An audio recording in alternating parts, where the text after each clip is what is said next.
I'm on mute. What's going on, everybody? Mario here, Infighting FX, and we have got a show today. We have a bunch of wrestling topics. At the end of the day, we do have one boxing thing on the docket, but probably won't talk much about it. This is the post Survivor Series War Game show. I am Mario McGee, as I said, and you can tap in at fightsatw.com to check out all of my content as far as wrestling is concerned. Fightsatw.com was in the building for Survivor Series. I'm actually reaching out to the champ himself. Hopefully, he's got a chance to come on and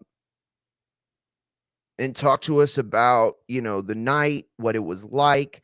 For everybody that's on YouTube, just a heads up, we'll be crossing over about 6 something. I'll give you a heads up. You can move over to Twitch, X, TikTok, YouTube, Facebook, IG, whatever.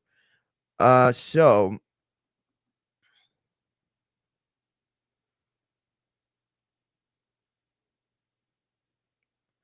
all right. So we are going to talk about Survivor Series War Games. That is the big topic on deck for today. A lot of stuff happened and a lot of stuff didn't happen. I want to talk about Survivor Series, top to bottom, the good, the bad, the very disappointing. But I also want to make sure that we kind of analyze what we saw as far as it relates to WrestleMania and potential booking.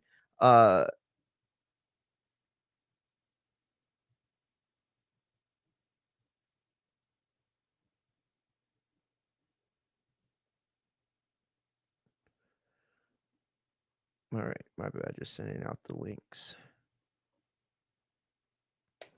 All right, so Survivor Series was this past weekend, San Diego. It was a good show from the perspective of going into it, right? There were only 4 matches on the card, right? And when you do that, and that's been like the thing that WWE's been doing lately, right? They go through the entire aspect of it, um, top to bottom. They've been cutting matches from cards, right? Making them more sleek, making them more what's the word? Where like everything kind of like just like runs faster and better than it had before because it is like trimmed down to the most essential facets of that thing. That's what PLEs have felt like. I can't think of the word. Fuck. But PLEs have felt more sleek. They felt more less chaotic. They seem to have like a better understanding today where they're going to position certain things, right? So looking at it from that perspective, they started out with the women's War Games match. I thought it was the best plan. I thought it was the best move. I predicted that it would be first. I predicted the whole card, which again isn't hard when you only have 4 matches. I predicted the women's War Games would open it up. Why? Well, because you can't have both War Games back to back and there's only 4 matches, so they're going to have to split them and bookend them. That's what they did. Royal Rumble, same thing happens. Money in the Bank, same thing happens. You always want to split the matches as much as you can, right? Because you're going to get the same spots a lot of times. Then they moved on to the John Cena, Dom Mysterio Intercontinental title match. And that was meant to essentially light the crowd on fire, right? So, like, the action in the first match gets you off your feet. But the circumstances of the second match make you committed, right? And now you're interested. Now you're like, oh shit, what's going to happen? Blah, blah, blah. So then you move on to that third match, which was Stephanie Vaquer and Nikki Bella. And that was the bathroom match, right? And it's not anything to take away from Stephanie Vaquer because she's amazing. She deserves to be main event spot. She deserves to be whatever she wants to be because she is that good. Nikki Bella could have been a vital story, a vital feud, a vital program.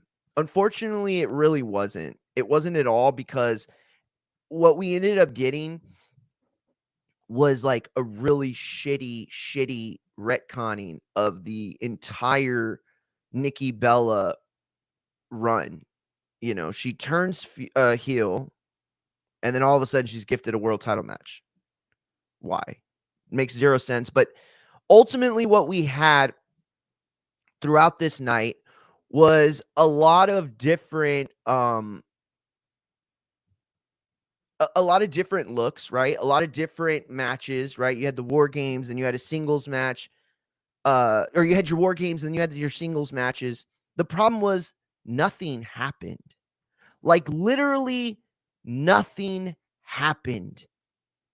You go through the first match. This is the part where the women are supposed to go and steal the show. And it honestly felt like they rushed the finish a little bit. Like, not everybody got their spot. It just felt really weird. You know, every year, the women's War Games match is meant to be the actual show, right? The actual match. Because the men at this point in the WWE War Games match, the vast majority of them, they're not going to send up there to do some crazy spot, right? They're not going to have them, you know, take a body off of the top of the cage and like a crossbody or some weirdo shit like that. Remember, Reed got hurt in that same match from just jumping off the top. There was no flip, there was no corkscrew. He didn't, you know, pause midair. You know, it wasn't anything like that. He just jumped, and the weight of his massive body came crashing down on his ankles, and it was absolutely horrific. And that's to say that this match, like Hell in the Cell, like cage matches, are not something to play with, right? That there's no way to like safely book a Hell in the Cell bump. Okay. It's going to hurt. It's going to hurt like hell. And when you lose the story, none of the rest of it matters, right? Like, who gives a shit if Io Sky is jumping off the top of the cage? All due respect, who gives a shit if she jumps off the top of the cage with a trash can, a spot she'd already done, by the way? Who gives a shit when there's no story there? Like, who's she landing on? Is it her biggest feud in Asuka, right? The woman who has continuously treated her like shit, the woman who's continuously made her feel inept and like held this whole thing about we came from Japan together over her head, you know, tried to like propel herself as something more, as a single star, right? Or is it Becky Lynch that she's, you know, taking out? You know, mad for what reason? I'd have no idea. And so you look at the story of this again, right? These women in this match specifically, that was an accident. These women in this match specifically, right? What business did they have with any of each other? Like, really think about it, okay? So you had Rhea and Sky in a feud with Asuka and Sane, okay? And this whole thing had been played out already. We did this whole final feud, okay? Now you get the tag belts off of Charlotte and Alexa Bliss, okay? Now you've lumped in these four against these two. However, why the fuck did Nia and Lash get involved again? Oh, they were beefing with Bliss and Flair? But what were they beefing for? These tag team titles. Oh, and Becky? Becky wasn't even beefing with any of these women. Where was Maxine Dupree in all of this? I get she's not the star that Rhea is, Sky is, Charlotte is, Bliss is, and certainly not the Hall of Famer that Lee is. But she at least made sense.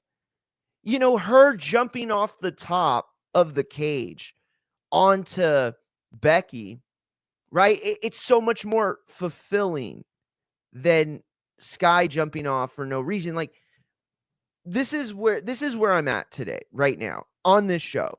I feel like Triple H is a god-awful booker. And if he's not a god-awful booker, then he's a fucking terrible manager. Terrible delegator. Because how you can know what's going to happen this entire card and not set up anything, not pay anything off, right? The PLE, the pay-per-view, is meant to pay off feuds. We paid nothing off in the women's war games. Nothing.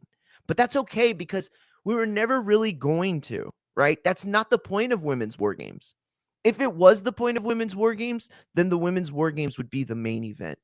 I know that's fucked up to say, but it's just the truth. So the war games, the women's war games, is meant to be that action spot. It's meant to be the match that pushes the boundaries, that completely exceeds expectations, right? And I'm not saying that the women's match is always better than the men's. That's not the point I'm trying to make, like one versus the other, and which one did you enjoy more? What I'm trying to say is that the women's match is always gonna be relatively better, in that the expectation of the men's war games was up here.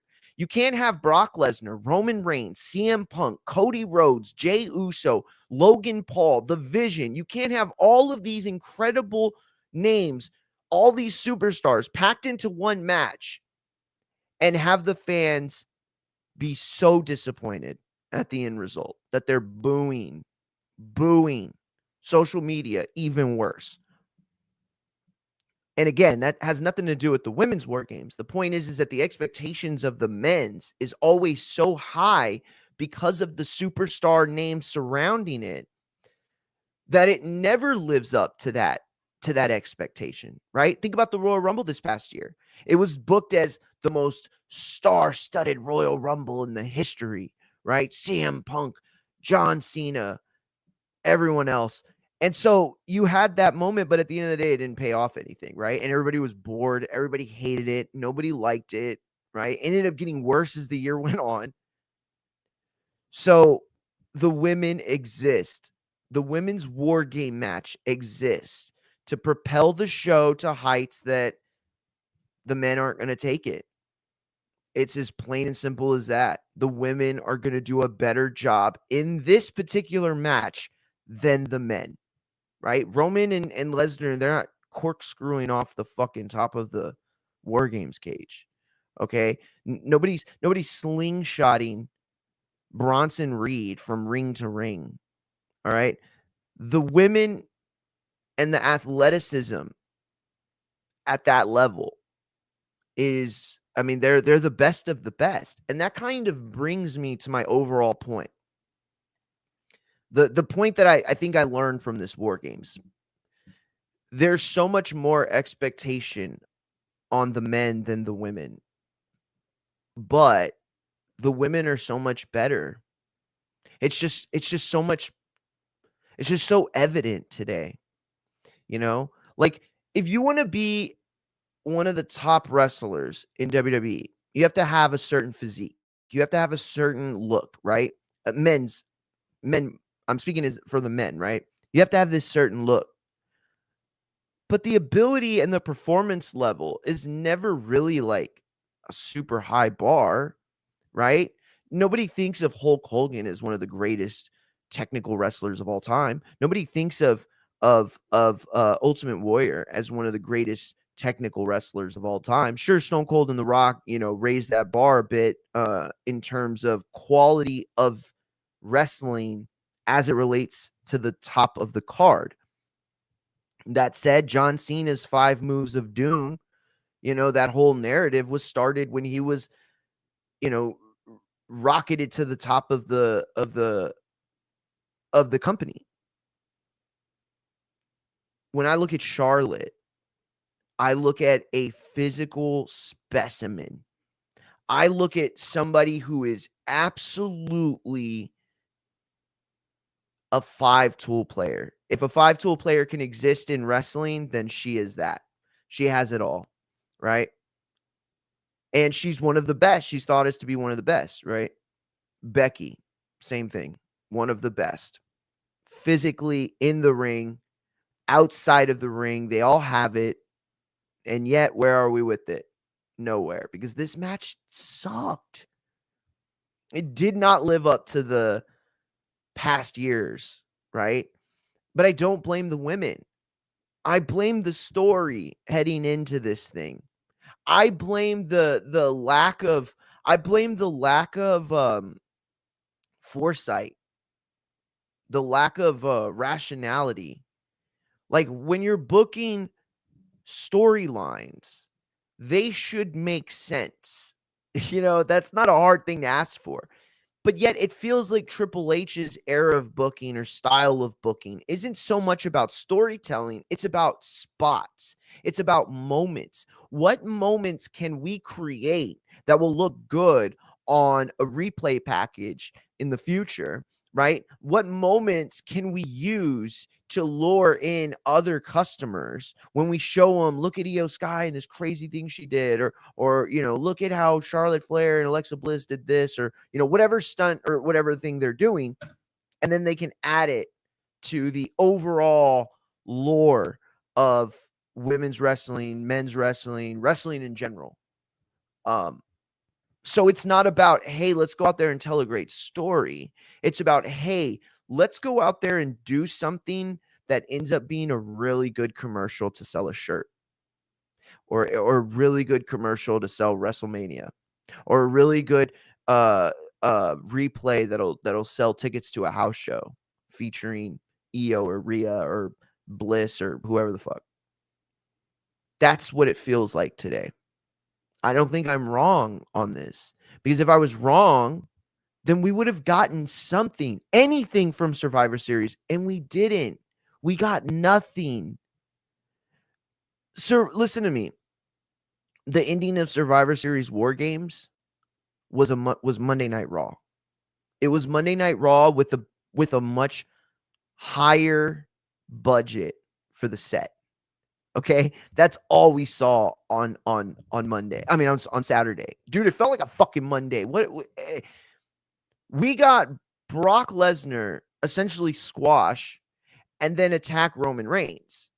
And then the match is over. The heels are getting this crazy pyro celebration like they're going to WrestleMania or Disneyland. It's like you just won a match. That's all you did. Like, does it cement you as the more dangerous faction in the moment? Yeah, I guess maybe, but how much did that work for the Judgment Day? They were in a War Games like a couple years ago. What about the Bloodline? You ever see them selling shirts anymore? Do they even make merch anymore? No. So it's like you can win a War Games match. Cool.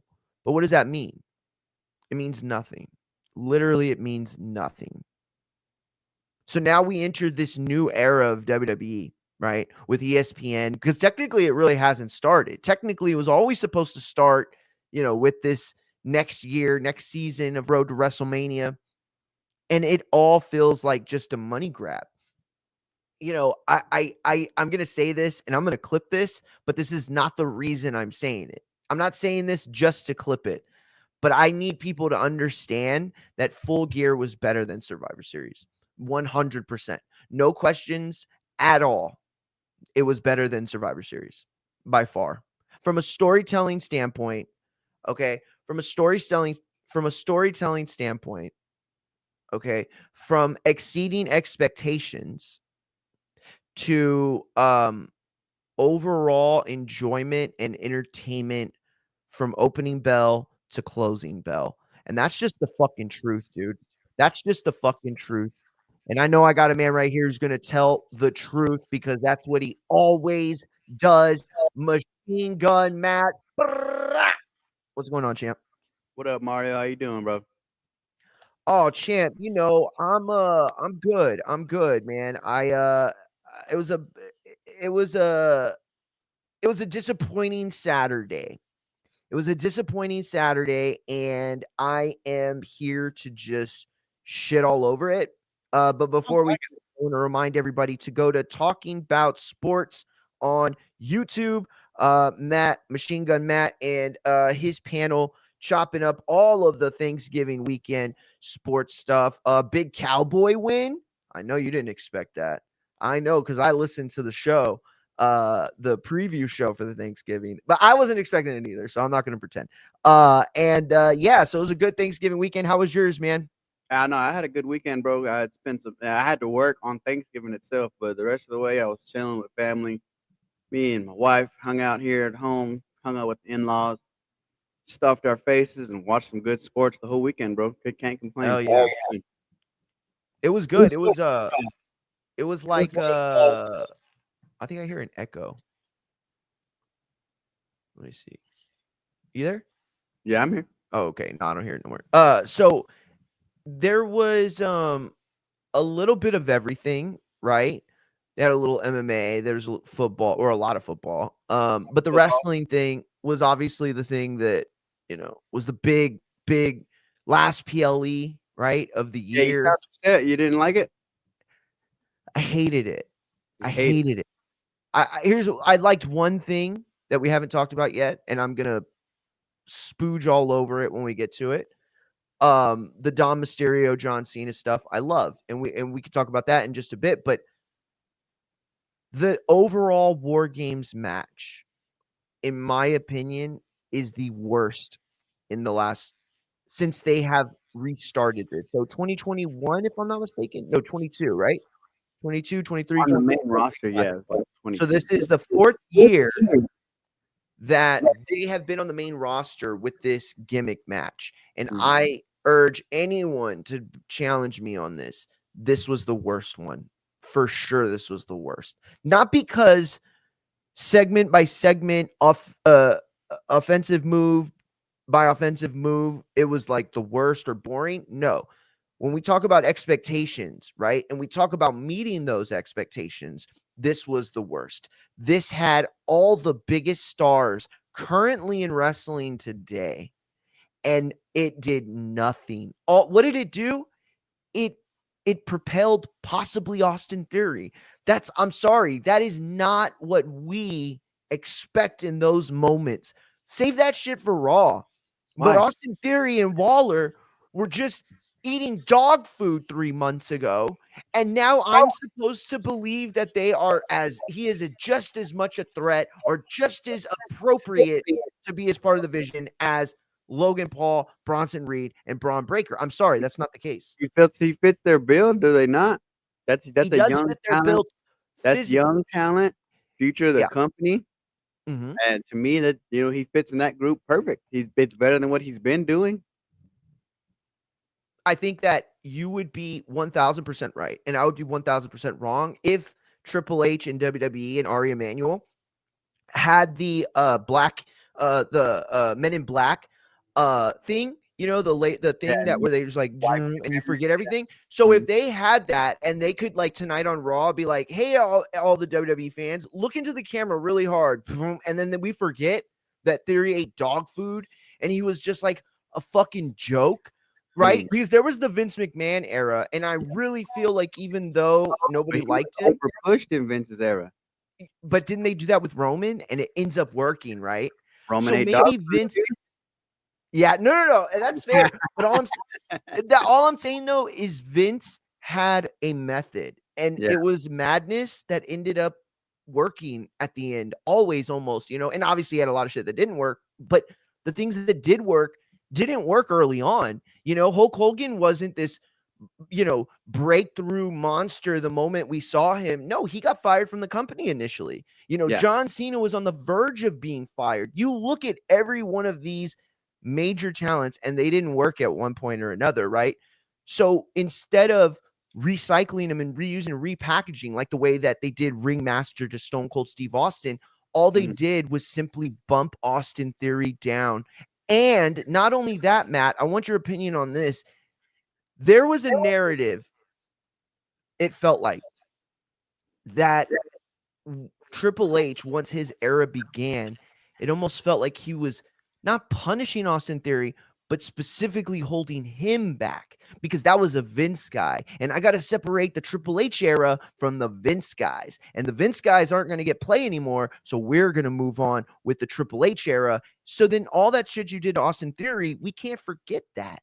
We can't forget that. You know what I'm saying? It's like trying to turn FTR into a real tag team in WWE when they were putting, fucking icy hot on their balls. Like, you can't do that shit. It doesn't work for you to make a clown or a fool of somebody and then the next week have him be a badass simply because he has 8-pack abs. It doesn't work that way. Well, the thing is though, Mario, they've shown that they can do it. They just can't fully capitalize on it. You talk about you can't turn a clown into a king, like what they did with R-Truth. That was believable for the first few weeks when he switched, but they just never kept it going. Everything got abandoned. To me, this year for the WWE is a total scratch. That they just need to move on and like whatever plans they had, it worked out better in their head, and things got immediately turned around left and right way too quick for them. Granted, they've had some good shows, they've had some good matches, but like overall, like you've got a lot of fan disappointment through a lot of the shows, like the Royal Rumble, like you said, WrestlePalooza was a bad show. People are disappointed in this show. To me, that's just like it all started with the beginning of the year, and it never like you got fans' attention and you did nothing with that attention that you garnered from them. Yeah, man, you nailed that. I can't believe though you said it's a full scratch, right? I mean, yeah, Doesn't bro. that sound like a fail? That's a failure though, right? That's a Bad years, failure. it happens. Bad years happen. I mean, look at AEW. Was it last year, the year before? No. When was MJF the champion? In 23? 23. With the whole Adam Cole angle. That was just a bad year. It was super inconsistent. They needed to move some things around and, you know, move this guy here, kick a couple guys out, rework the inner workings and outer workings of the talent. And like this year and last year, they had a pretty good year. And it's just, I think it's the same thing with the WWE, not to like blame everything on The Rock, but like, you fixated everything around John Cena and kind of forgot about everything else.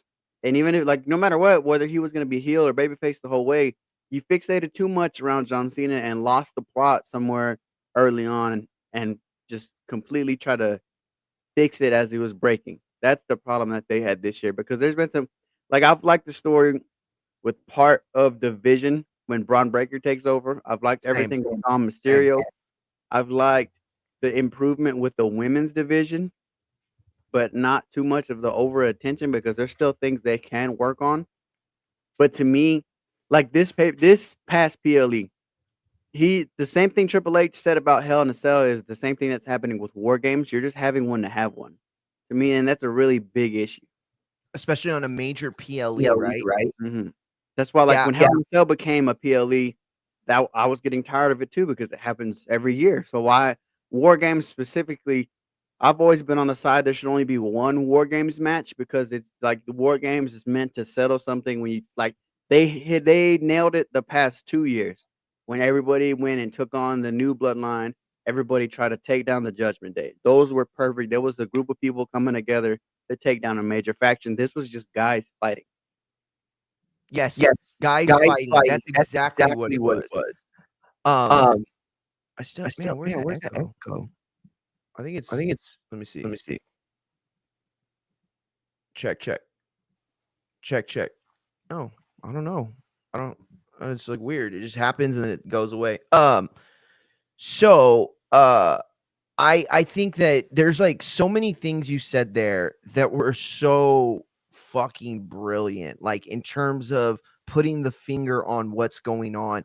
And I want to bring it back real quick because what you just said was, I mean, I forgot. I really did. And I think you hit it. I think you nailed the crux of this whole thing in that John Cena was such a major promotional element of this year, right? He was such a big part of the 2025 package that you spent like the first quarter of the year basically building everything around that narrative. And who got left out? The Vision, Seth Rollins. Like after Mania, they kind of just went away, or not after Mania. After Mania, they had their thing, but then it was like somewhere in the middle there. they kind of just became non-factors, and then you had Seth Rollins separated from them for the AJ Lee stuff with Becky and CM Punk, and it just felt like, you're right. From the very moment this year started, they fractioned off all the other storylines to the point where John Cena was this centerpiece. But then once his thing stopped working, or once they got rid of it, or once they changed courses and tried to bring one of those outer elements into the focal point, it just didn't work the same. I don't know what they were hoping for on Saturday with that finish, but it feels like they're trying to set up Seth Rollins, correct? Like they wanted people to believe it was Seth Rollins, correct? My bad, I was muted. But yeah, to me, it feels like they were like they wanted you to believe it was Seth, but like we all knew it couldn't have been Seth because he just had a major shoulder surgery, and then the internet did what they did and figured out. To me, it was crazy that the internet figured out it was Austin Theory just off his ass. That was what I don't know if you went through Twitter yesterday and the day before, but like Yep. that was all I saw. People were just like, "Look at that ass. That's Austin Theory. There's nobody else it could be." I was like, "What the fuck?" I was like, "How did y'all figure that out like that?" I was looking at the build and I was like, "Okay, it could be," but like Me too. I Building remember him height, being like shoulders much and more height, like bro. vast and built, but like who's to say what he did while he was gone? But yeah, I That mean is they're trying to make. hilarious, But to bro. me, like I was talking to my brother about this in a storyline sense, that doesn't make sense. Like, why would they help Seth? Why would Seth help them like that? Like, why wouldn't he attack Braun Breaker too, if it was Seth? Exactly. Braun Breaker of all of them, right? And it Mhm. just felt so on the nose. Yeah. Now, I ask you this, Matt. We were supposed to get rumors. I mean, not rumors. We were supposed to get, the rumor was we were supposed to get some subtle hints Yeah. as far as what the direction for Mania is. Okay. Mhm. So, two things here. One, do you think that it's a statement on WWE's part to not have Austin Theory reveal himself and also make himself look and appear to be Seth Rollins? Does that comment more on where they see Austin Theory right now?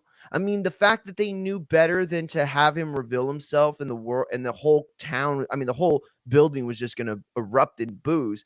What does that say to you? And then I'll ask you the second thing next. I think it just. I don't think it's a bad thing that they had Austin Theory do it like that and not reveal himself because they wanted what happened. They wanted the. But It, combined with Seth Rollins is what I'm asking. yeah. Well, Not no, only him not revealing, but him pretending to be Seth that's what I'm getting Rollins. at. They wanted the Okay. conversation to start. They wanted people to debate between like, was it Seth? Are they really trying to fool us again? Who else could it possibly be? And then the people that watched the post show, Paul Heyman kind of led into it with, I don't know who it is. It could be anybody. Why would it be Seth? I don't think it's Seth. And then it's just they wanted that conversation to start, and they did. I just don't think they expected because especially with Triple H, when Triple H, who's done this a lot this year, posts on A Twitter like, "Oh, lot. watch tonight's Raw, and it's gonna be epic." He usually tries to make up for these PLEs with a really good episode of Raw, and it gets you to sip the Kool Aid again, and tries to give you hope. But I think it did what it accomplished what they wanted it to just get people talking about it. Hey, like, hey man, who was that?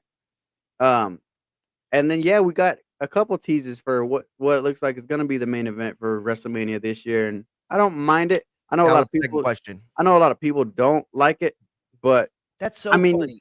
it makes sense to me because the internet likes to complain about a lot. People like, you know, especially with the WWE now, and I know there's people on both sides that attack AEW, that attack the WWE, but like to complain about every single decision they do, even a decision that y'all wanted, it's like those same people were like, "Why does John Cena need the Intercontinental title? Why did John Cena lose his last PLE I match? know, Like, right? what the fuck do you Hilarious. want? I Make know, up your dude. mind." You're But yeah, absolutely right. I don't mind the rubber match, the trilogy, the finisher between Cody and Roman. And Oh they my saw the god. reaction and they got time to make it interesting. It's gonna be Yeah. hard because that second match was so like interesting and big and had all these stars around it, but Yeah. they got time to figure Oof. it out and make Great the call. story make the story something. They got time. There's already a story there. They've had these trilogies before. You obviously think of Rock and Austin, who went back to back, and then they had their space in between it, and then followed up with their third match. So you can build it like that. I don't know. You can't build it the exact same unless you're gonna, treat Roman like The Rock or Austin, and he's gonna go away, and you kind of tease that. But I like the direction it's going, and then I like the direction for one Braun Breaker, which I've been ready for the past few years, and I've been saying it on your show a bunch. Time to put the world title on Braun Breaker. World title on Braun, not the heavyweight title, the world title. Either one, pick one. Either one. Okay. Yeah. It's It so looks funny like it's the because world heavyweight championship, but yeah, pick one. Make him the champ. yeah, for sure. It's so funny because I remember a year ago, right? We were heading into WrestleMania, and it was you, me, and Abe, and I said, that eventual Roman Reigns Cody Rhodes rubber match is going to be huge. The fact that they both have 1-1, I mean, this is the deciding factor, right? Whoever wins that match is the guy that they hold more valuable in the back, right? It's just there's so much about that match that means more than just any other time those two suit up together, right? And I remember y'all said something that changed my mind. Y'all said, no, it's too soon. It's not enough time. And you specifically said something that made me think. You said, think about trilogies in boxing, right? What are the difference between the trilogies in boxing and the matches that only have rematches? Well, the difference is they're split 1-1, and the second one was good. And I was like, oh shit, you fucking nailed it. You're right. And you said it needs time. That's all it needs. Mm-hmm. Do you believe enough time has passed from their feud to now to have it feel different? Or is this just the same sort of Cody finishing story versus a bloodline member? What is different today? What makes you think that they're ready to run it back now when they weren't last year? I think enough time has passed because you've given the time to let them not only let the match breathe, but the characters develop a little bit more. Roman Reigns is kind of a pseudo baby face because he's not really, he's on his own. He doesn't have the bloodline with him. He's doing more face things and just kind of marching to the beat of his own drum. And then you've got a more aggressive Cody Rhodes. So that's why I'm saying you have the time to build it because we don't know how they're going to look going into their match because, Roman was the big bad going into Cody's main event matches both times. Yes. Cody Rhodes is going to be the champion. Are we going to see the same stoic Cody Rhodes babyface walking in as a champion? Or are we going to see a more aggressive Cody Rhodes with a determination on his face, similar to The Rock and Stone Cold when they had their matches? Or could we possibly finally see the shoe on the other foot for both when Cody Rhodes shows up as the heel? We get Homelander Cody, and he finally that last screw finally comes loose, and it Yo, shows up for Mania.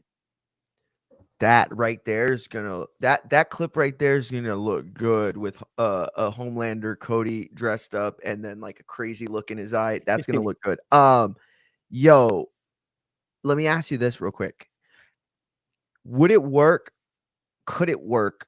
And do you think it's even a possibility they would try it to go the third match in the trilogy, right? The most important match, obviously, of them all, and do a role reverse. Have Cody come in as the heel, right? Based off of the road to WrestleMania. I'm not saying like Rock Hogan shit, like a legitimate build-up. Cody as the heel, Roman as the face. Can that even work?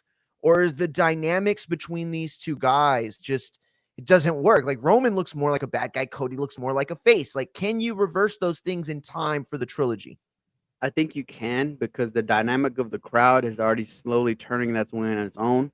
Because I still think people are getting bored with Cody Rhodes, especially like they had a rush with Jacob Fatu's injury. They had a rush the Drew McIntyre storyline, and that's why they both got thrown into War Games.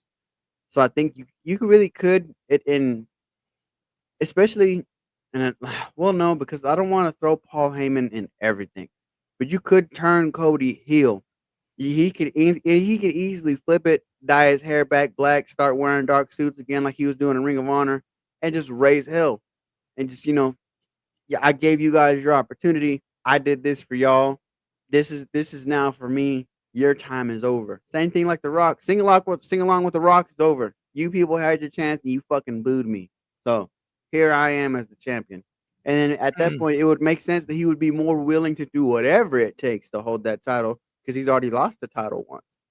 He knows what it takes. He Bro, knows people. He knows people turn on him, constantly turn on him. They stab him in the back. Nobody, like Punk said, stabs him in the front. And if it was easier that way, it would be easier for him to stomach it as a character. But it would make more perfect sense now. Where, like I said, he find that last screw gets loose. He finally snaps and says, "You know what? Fuck it. This is what I'm doing now."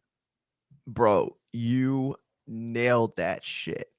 Nailed it. Well done. Yeah, I like that. I like that a lot.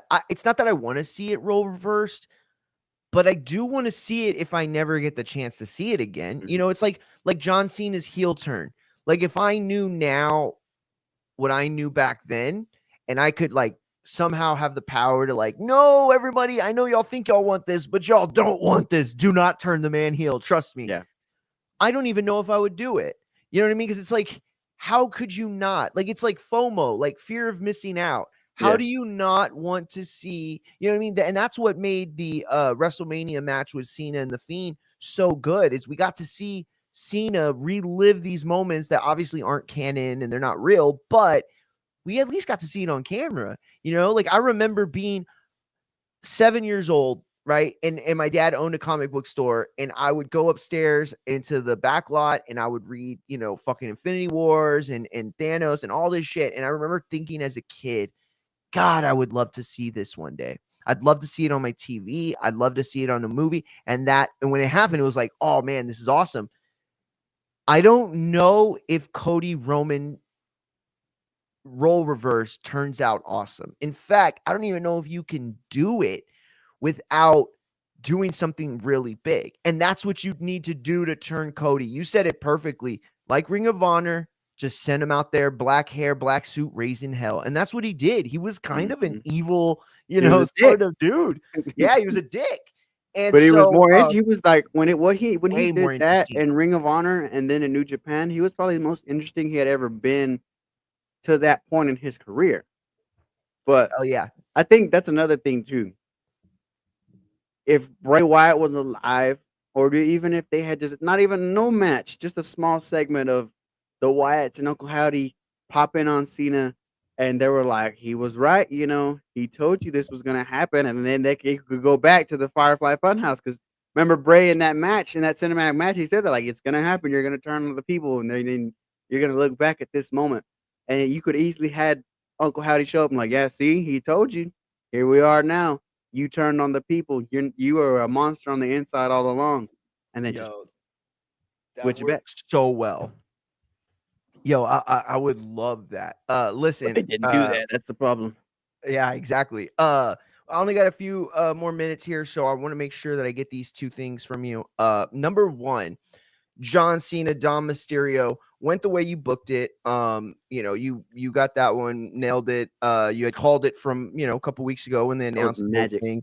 Shout out to Mex too, because so far he is right. He said that Dom would take the last win from John Cena, and Yep. then John Cena would go on and to win December 13th. Now we only know one of those things is true, but Mhm. Matt, for argument's sake, before we get into the match, let's say he's right. Let's say John Cena is getting over on December 13th, meaning that Dom has been the last person to defeat John Cena. Mhm. Where does that stack up in terms of the importance, in terms of key moments as it relates to both Eddie Guerrero and Rey Mysterio winning their first title? How do you rank those in terms of importance, in terms of magnitude of moments? This is probably one of the most important of those, and I like this. If you're the last win against the GOAT, John Cena, that they label the GOAT, that never before seen 17, he's never, and if he truly never comes back, this is probably the biggest thing for Dominic's career that could catapult him directly into seriousness for that world title position.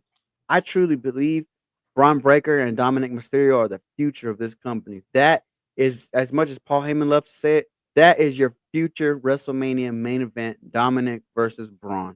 The man of the people versus the man in the locker room. And there's nothing more beautiful than that. And it's not going to be right away. You're probably here within the next 5 years for sure. But to me, like that's like one of the biggest feathers in the caps you can have, because similar to what Supermax said, he's who's batting 1,000 so far these past couple months. It looks like, when Cena had the belt, you had everybody and their mom thought, okay, he's gonna do the job of his last match. He's gonna give it up and be out of there. But now you can assume that he's gonna win, or you can question, like, is he gonna win or is he gonna lose? We all see the big bad that's coming in Gunther, especially with his Walter music back. So I'm thinking, like, man, it would be great if Dominic is the last guy to beat him in the spectacular heel fashion that he did it, because, like, he went Super Cena and lost. That's the better part of it too. He went Super Cena and Dom still beat him. Yeah, no. You're absolutely right. It was so well done as far as what they were trying to get over in the match, right?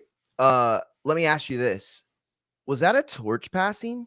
I mean, you just said it yourself. All those things and all those elements make it so important, right? And Hmm. when you talk about like key victories, right? Like nobody could tell you who Goldberg lost to in the second time he lost ever, but I can tell you Kevin Nash beat him the first time. You know what I'm Yeah, saying? So it's like the first and the last, those are so iconic.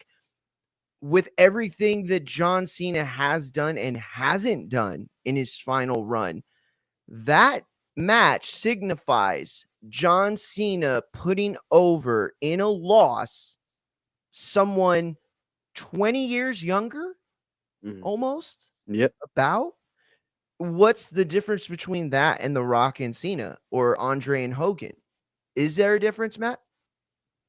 I don't think there Did we really just is. get the did I we don't get the think there is a torch difference. passed to Dom? I think this was a good torch passing. Not only just a torch passing, but an acknowledgement of this guy is next. This Because think about it, Mario. He's faced people in their hometown already, and the crowd never flipped back on Cena. This Okay. crowd acknowledged John Cena as who he was. They gave him his praise and threw him his flowers right when he came out. But when that match started, they were right back on Dom's side. You didn't hear boos. You didn't hear the "F you Dom" chants. They went right back to representing Dominic Mysterio, and there's nothing better than to have 40,000 people when one of the greatest of all time, somebody they'll never see again, they're chanting for you. They want you to win that match, and when you do, they go crazy. So to me, it was the perfect, like I said, the perfect platform, the perfect stage, the perfect scene. The lighting was great. The moment was great. The win was great. Dominic Mysterio, you have to think, and especially because not only is he one of the best heels in wrestling today, I think he's one of the best wrestlers right now. Oof. Wow. That's a big, big thing to say. Okay, honest question time. And this isn't a question they're gonna ask over there, on Wrestle Talk or some of the other places, Fight Hub. And that's not a shot, but it is to say this is what we do different over here. We ask the tough questions. We ask the real questions. Okay. And we maybe hurt people's feelings sometimes, but that's just the unfortunate truth when it comes to discussing the truth. So Matt, I want to ask you, and I want your real authentic answer. Would Dominic Mysterio be able to represent this future you talk about?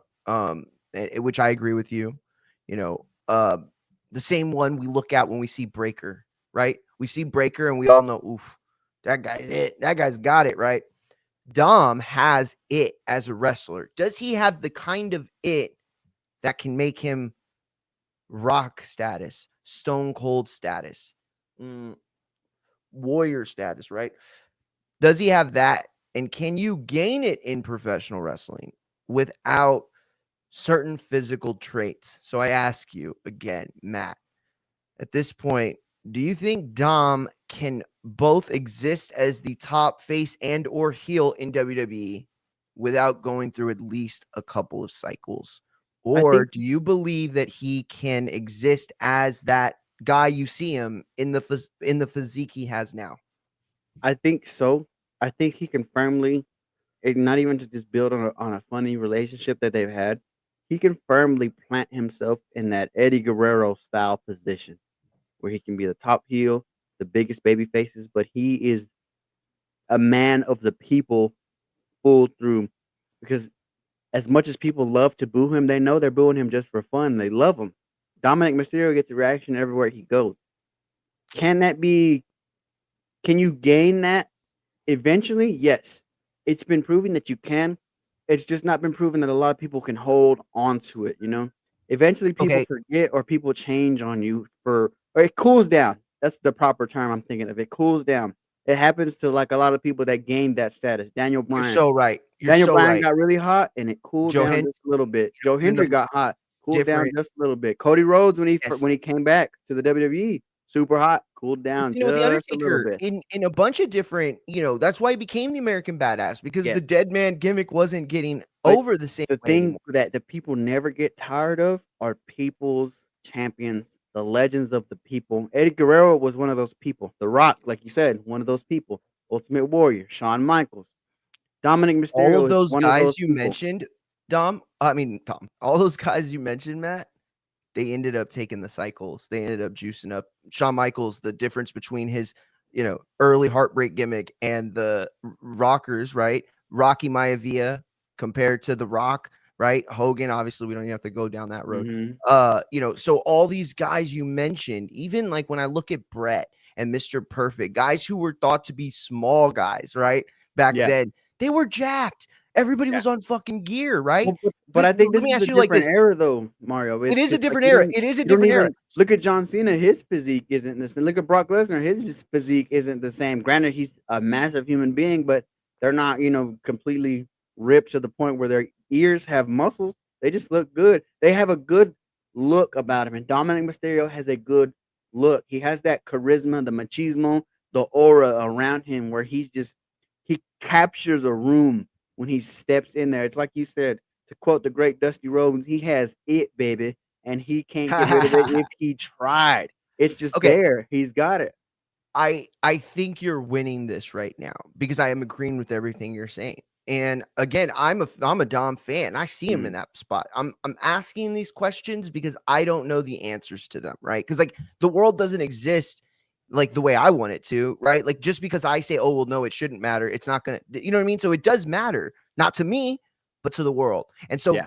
because of that, I ask you, you can book a Dom Rusev match for the IC title, right? In a mid card, at a mid card event, right? And have Dom get over in a funny sort of way that's clever, but Yep. kind of cheeky. Some of that mid card humor that they interject.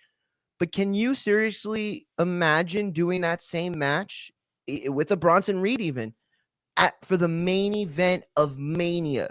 Same optics. This pretty thin, not super muscular. He's in good shape for a regular human being, but he's not in good wrestling shape, right? It held back Adam Cole, didn't it? Or didn't it? I don't know, but it Yeah. could have. But Adam Cole's situation is a little different compared to Dominic. Absolutely. Dominic Absolutely. is I didn't mean to filled compare out. the He just two. hides it with his gear. He's not like he doesn't need to be super muscular, but he has wrestling stamina. He can go. That's the difference. Adam Cole could go, but his body couldn't hold up. Dominic's body, you got to remember he's a little taller. He's filled in to the point where he doesn't like most Mexicans doesn't have a ton of muscle definition on him, but he's got it. He's strong. To me, it's just like and I lost my train of thought there, but yeah, like to say the Adam Cole situation. Adam Cole essentially gave himself the Mick Foley treatment to where the point he did too much. He put his body through too much, and eventually his body told him no more. And it told him that in the WWE when they made him a manager. And then it wasn't for no. As much as people didn't like the decision from Vince, it was for a reason. Because look at him now. Tony Khan said 2 weeks ago that yes, there's a slim chance that Adam Cole comes back to wrestle ever again. So it's to me, I think Dominic he's more filled in. He's got this wrestling cardio. He's got his wrestling stamina. He's got the ability to carry a match because he's been brought up through the right way to be brought up. He had his dad. He's got everybody affiliated with his dad. He's got Conan. He can now go to Lucha Libre and earn his bones there. He went through the WWE system to earn his there. To me, the world, the sky, the galaxy is the limit for Dominic Mysterio. I think without he doesn't necessarily need that build, and you can do those types of matches with him. You got to remember one of the key words on commentary when Eddie Guerrero won his title from Brock Lesnar on the commentary table was Eddie cheated. right as he hit the frog splash because he hit Brock Yeah. Lesnar with the belt. Eddie cheated. The same thing can be done with Dominic Mysterio. And then you look at Rey Mysterio. He's not the most muscular build, but the size and smallness of him helped build that underdog. To me, Dominic No, Mysterio would still be looking the same way because it's still not fully believable like that Dom would beat a Roman Reigns or a Punk or a Cody Rhodes, but you want him to. The crowd wants him to. They would love to no, see no, it. no. I agree. I agree. They do want him to. That underdog sort of moment that you can capture in wrestling, it you can capture it anywhere, right? It happens in MMA, it happens in boxing. It's just very rare. Yeah. That's why they have a whole franchise called Rocky based off of it, because it's such a fantastical idea, right? And I get that. I was in a few fist fights in my day as a kid, right? And I can tell you, the sad thing is, I mean, it's not sad, it's just the truth. Uh, at that age, without any sort of understanding of technique or anything, the bigger kid just wins. You know what I mean? It's gonna happen. And as a short Mexican, I can tell you it's gonna happen. But I hear what you're saying, and I agree with you. I want you to be right. Ultimately, though, I just don't know um if Dom can exist in the same body that he exists now at the top level. You know what I'm saying? Like, I don't know. Here's what I'll say, right? And this is my response.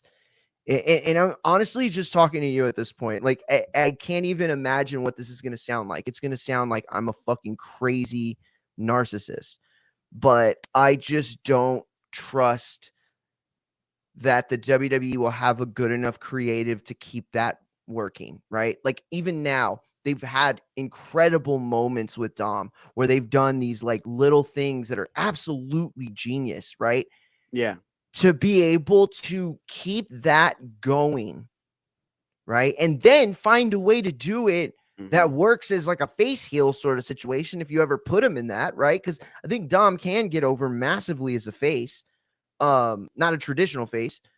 I don't trust them to do that. I don't. And so then what ends up happening is Dom looks completely ridiculous getting over on a Braun Breaker, a Bronson Reed, and then the fandom and the entire optics of it go down with him. You know what I'm saying? Like, again, I know that sounds crazy. It's like, oh, well, I'm the only person that could, fucking be like creative enough to come up with these scenarios where Dom Yeah. out cheats 7-foot monsters or 400-pound former Mhm. NFL players. Like, but I absolutely believe there is a way. And in that, I agree with you. I think there's a way to do it. That's And fun. not only that though, Mario, you gotta see it's kinda like how you were talking about earlier when you turn the clown into a king. Look at how Dominic Mysterio started in the WWE. He wasn't taken Yes. very seriously, and then when he broke off with the Judgment Day, he still wasn't taken seriously. But look at him now. Yo, And not only he that, Mario, evolved. he's only 28. He's And only you know what, 28 years old. you're absolutely right. He's only 28. And the thing about him is there's so much lore behind his character already, right? Like, you mentioned Conan, you mentioned AAA, you mentioned all those other things, which brings me to another point I want to ask you. But like, nobody even remembers right now the moment, like his sister and how big his sister and their family was. Like, that was like probably the best stuff going on in WWE at that time. Like, literally the stuff going on with Ray, Dom, his mom, and his sister. Like, Yeah, that it was huge. 4-week stretch they had, that was like the best. His sister was really good. Yeah. I don't know what she does. I don't even remember her name They now, said but she's wrestling now too. She is she? started. Oh, good. Yeah. I'm I glad. think She she's had in Booker something there. T's camp out there in Yo, Houston. we need to go out to Booker T school, champ. We Yeah, need to go dude, we out there. definitely yeah. Because after I have Um, the surgery in January, bro, we can start hitting the road in the summer. champ. Oh man, I can't wait. But yeah, so I think that, when you have all that, you have the recipe for some great storytelling. Now one last thing let me ask you then, because you brought this up. I mean, you didn't bring it up, but you are the one that sparked this. You mentioned all of the good things about him being a smaller guy and being able to keep that stamina and work. But what about the fact that he is pulling double duty right now, and he doesn't have the mass and the heft or the muscle mass that is needed to carry that many bumps throughout a career? It's one thing to take dangerous you know, make dangerous choices in the ring like Adam Cole. It's another thing to just not have the body to take 10,000 clean bumps. You know what I'm saying? Like at some point, every wrestler has had their last bump at some point. And whatever that number is for Dom, he's getting there faster, pulling this double duty. So that's another element that you introduce. Any thoughts of it? I mean, you made me think about it. So I'm giving credit to you because you're the one who you didn't, context it that way, but you certainly did bring that up. I mean, to me, I think they're doing it in a smart way because Dominic isn't doing anything extraordinary. He's using the antics to kind of get around. Like, think about it. He's doing things to get around the big picture of having to do all these stunts, all these spots, even the lucha libre stuff. He's kind of finding simpler Yeah, ways to do it, and this is why I said like the way Dominic was brought up was one of the best ways to bring him up that way. That way he can do double duty. And knocking on wood for Dom, he hasn't seen any injuries. Now he worked me on Saturday. I was like, man, he fucked his shoulder, but he did dude, it. I thought for sure Yes. that was not part of the plan. I remember, listen to me, Matt. Hey, shout out to White Mamba. He said the WWE Road to Mania coming to Lubbock. Oh Let's yeah. go, champ. Yeah, That's they're what's bringing the up. house shows back around this part of Texas, bro. That's an exciting. That's That's why I what's said up, this year is dude. just a scratch, and next year they're gonna really look better. And also, like, especially like how we saw in Unreal, bro. Triple H just needs to go off his instincts and stop asking all these fucking questions to people that don't really have the better idea. Like look at Word. he listened to Michael Hayes about Jay Uso, and in hindsight now, but like looking out throughout the old way, everybody hated it. Yeah, It's got the most dislikes on all their YouTube videos, everything that he does. So it's like what do you want? So I think word. Triple No, H you're has the right. right instincts. He just needs to don't get easily talked out of it or anything he's got going. Yeah, I just want them to be a little more braver, I think. Like Yeah, take more take more bold like like whatever you were going to do on Saturday, like there needed to be more stake in it or there needed to be more revealed, right? Like either we get something concrete. Like I was waiting for one of those faces to turn right then and there. I was yeah. waiting. I was like, okay, Roman, just deck both of them. Or Cody, just deck both. Or fuck it, Punk, just deck both of them. Like one of y'all just start fighting each other. Like it just, I don't know. But anyway, Matt, dude, you have absolutely nailed this. This was a terrific show, and I appreciate the guest spot for real, for real. Listen, I actually didn't get to bring up two things, and so I hope you'll come back tomorrow because one of them was, did you see Becky and Seth's appearance uh Oh yeah, on on Bert the Kreischer show. 2K? Yeah, Yeah, Bert Kreischer. Thank you. I always forget his name. Yeah, did you see that? yeah, I did, and we were talking about that earlier. Of like who are they talking about? Because Yeah, like yeah, at the, what was my problem though is I went straight to okay, who was on the roster, not yeah. thinking who's running it backstage. That could Who's the be booker right then? Yeah, yeah, so it's like it could be anybody. They didn't drop any names because you look at the top of you would have to go back to 2015 when she hit the main roster. That's when somebody because it's not going to be anybody in NXT. You can't really get blacklisted on NXT unless you're just you're not doing that well. So exactly.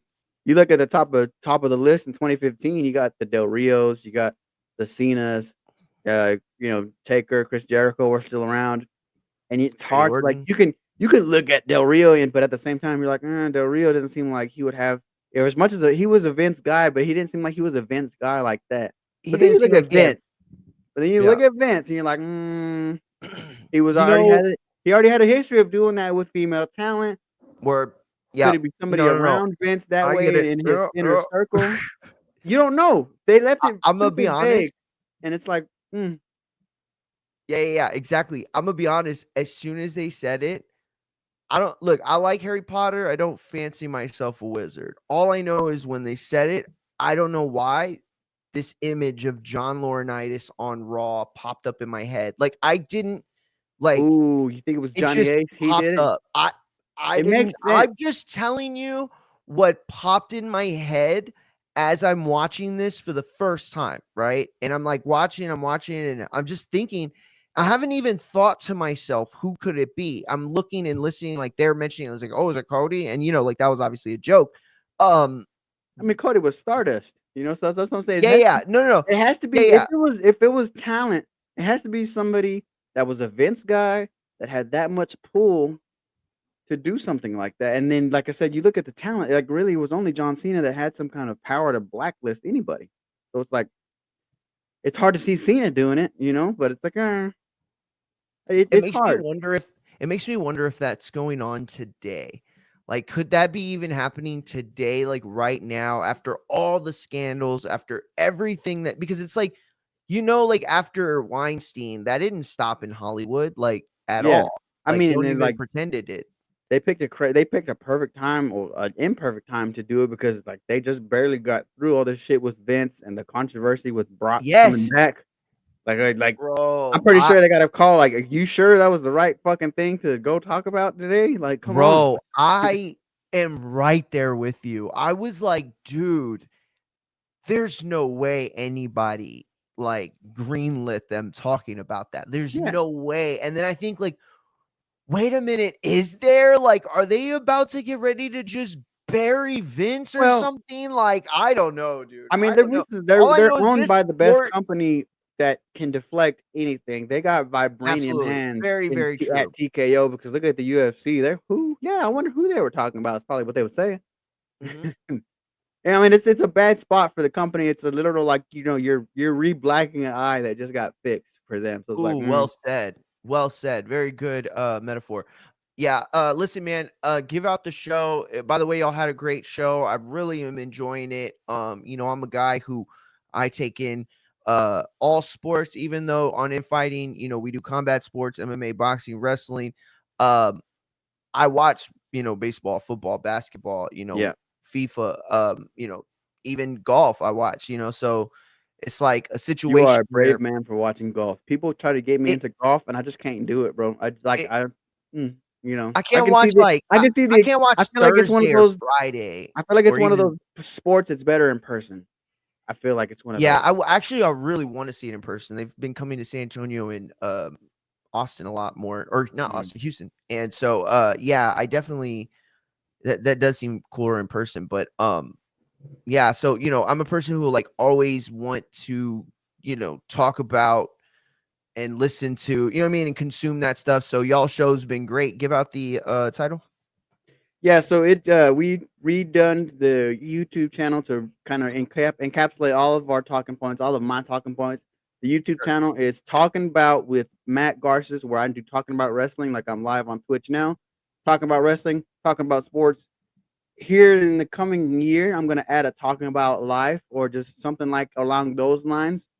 And also, I'm gonna reveal this here on this show. I'm gonna have a special segment with my dad who is calling from a prison, and it's gonna be a segment called "Press One for Pops," where he tells me all his funny ass stories from his childhood and young Yo, adulthood, that is which is gonna what be great. Hopefully, my oh, brother will join with me to make that show even funnier. But yeah, we're gonna do talking bro, about life, but we're gonna continue to do talking about sports as we do every Monday and Saturday.